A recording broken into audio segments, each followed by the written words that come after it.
Hey everybody, and welcome back to Ducks and Download. In this episode, I wanted to go over a comic run that is absolutely stellar. We're going to talk about the Obi-Wan series, issues 1 through 5, the full run. It is a miniseries that just recently dropped from the Marvel line.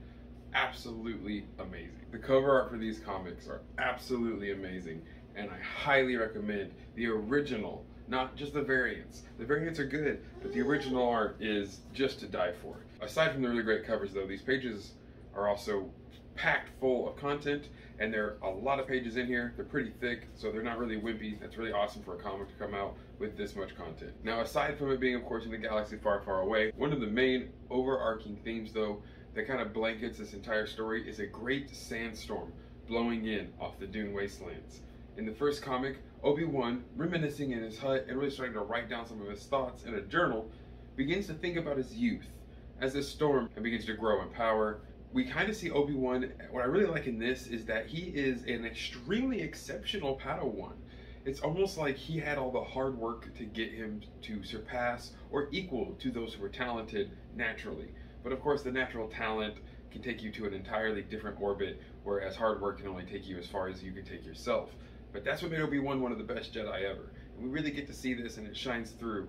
Obi-Wan deals with losing one of his best friends in the Jedi Order, one of his fellow Jedi from his clan, haunted by visions of her father or saving someone who she believes to be her father, leaves the Jedi Order and just runs off into Coruscant to help who she believes this man might be. Obi-Wan learns an amazing lesson upon returning, though, when he meets Master Yoda, who gives him a broom to sweep the front steps and to contemplate on what has happened. Now the person who protected Obi-Wan and helped him get as far as he had gotten without just his hard work and determination, well, that person was gone.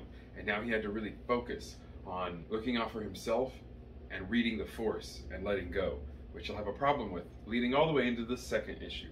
Now, the second issue, we're going to jump in time, and now this time, we're still getting that reminiscing. The storm is now just about to hit, and the storm will play a part in each of these comics, kind of giving you the idea of like how the comic will go, or like how dark it's about to get. They save those storylines for the parts where the storm is at its greatest. Now this, of course, the storm is hitting. The storm is just beginning, things are starting to pick up. And in this one, we're actually going to get Qui-Gon Jinn and Obi-Wan Kenobi as Padawan going to a planet, a mining system, to figure out what's going on to a set of miners who have recently just gone no contact. Well, they get there, some craziness ensues. Obi-Wan has to fight in the dark with no ability to see. Again, kind of relating back to the first comic to now, this is when he learns that lesson and fully begins to trust in the Force, using the Force to commit himself into this combat, to engage the enemy, but not kill them, and figure out the problem. Solving all of this in a really good, resolved way with his Master Qui-Gon, getting everything handled, and returning the miners back to their own safe well-being.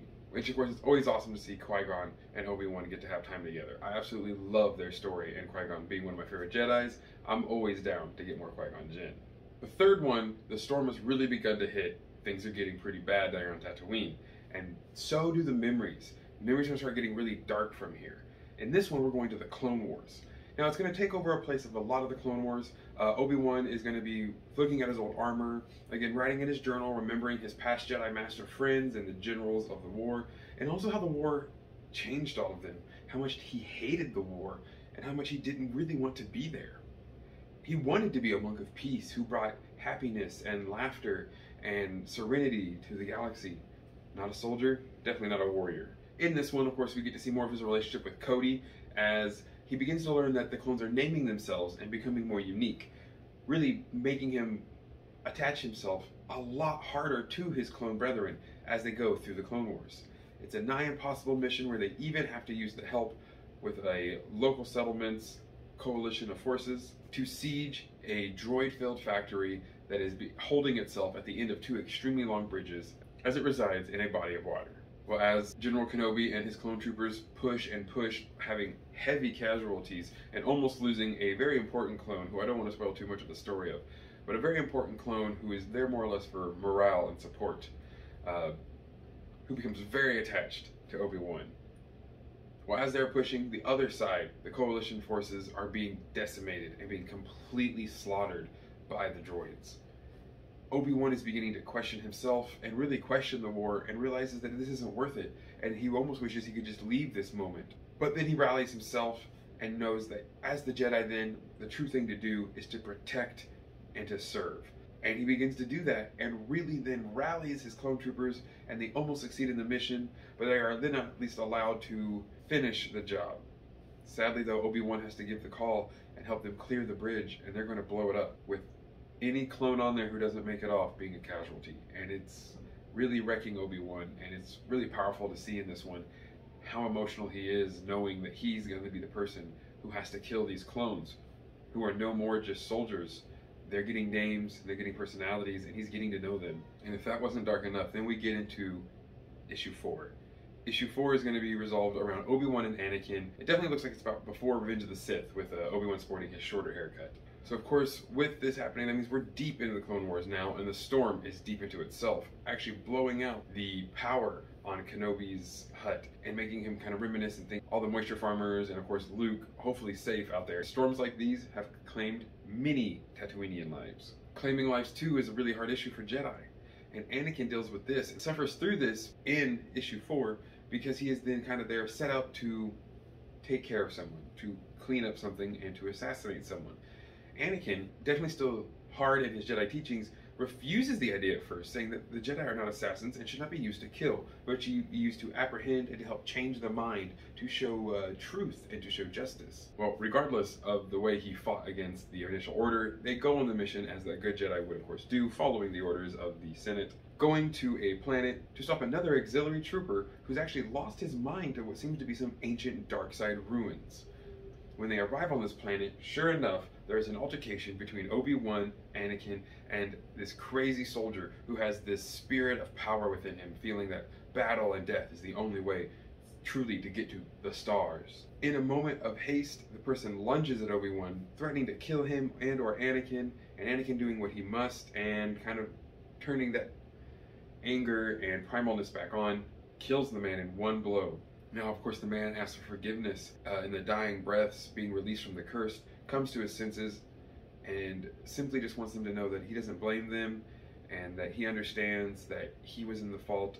And this really teaches Anakin and Obi-Wan a lesson. Now, Obi-Wan has to see Anakin suffer with loss. Obi-Wan now has to see his teachings almost...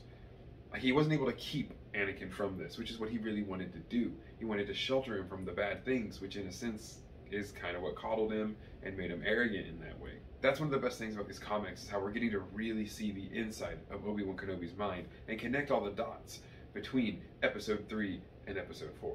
Now in this last one, the storm is finally over, and Obi-Wan is emerging from his hut, thinking back to a more recent time when all hope might have seemed lost, as a war broke out, a skirmish between troops of sand people and stormtroopers, trying to, of course, fight over the Juneland wastes. You know, a bunch of sand and nothingness. But as the Empire was taking heavy losses, Obi-Wan tried to save one of the young stormtroopers, bringing him back to his hut and healing him. Of course, after the stormtrooper found his lightsaber, he ran off. But he didn't tell anyone. Obi-Wan was able to instill moments of wisdom and clarity into the young boy, and bring hope back to a person he thought might have been entirely lost. And in that last issue, we get an absolutely gorgeous shot of the binary sunset and Luke looking over it. And then, man, I didn't expect this. The page literally gets cut in half with a lightsaber, and you see a fallen robe. All before that, Obi-Wan speaking on acceptance, and this is how you know, right before A New Hope, Obi-Wan knew exactly what he had to do, and exactly how he had to do it. And it just makes me love his character so much more.